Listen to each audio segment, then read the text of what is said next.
Hi team, today we are going to focus on OSPF process ID, and as you can see in the diagram we have company A and company B.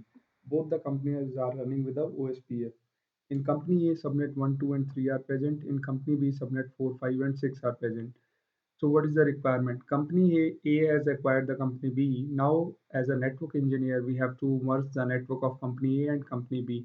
But if we make the normal neighborship between R1 and R2, the OSPF neighborship, all the subnets from two different companies will be exchanged completely. But yes, there is a catch here. We don't have to exchange all the subnets. Here we need some selective exchange of subnet. So my requirement is subnet 4 and 5 should be exchanged with company A and subnet 6 should not be exchanged with company A. So how it can be achieved?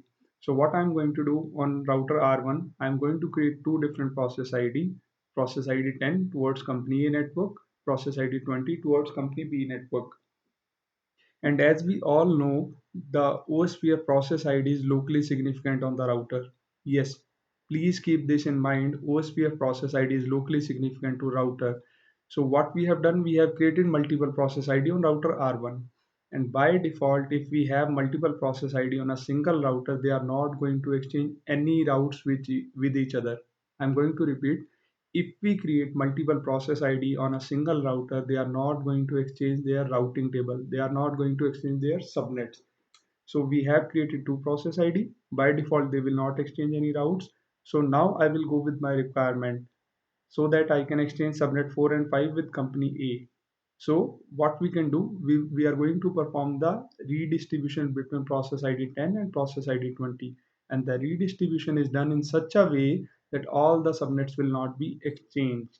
So basically we are focusing on two things. One is the process ID and the second is the redistribution.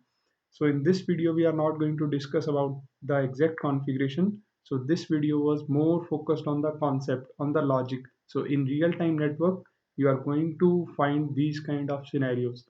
Thank you. Thanks for watching. And you can connect us on Facebook as well. Our group is Cisco Network Made Easy. Thank you again.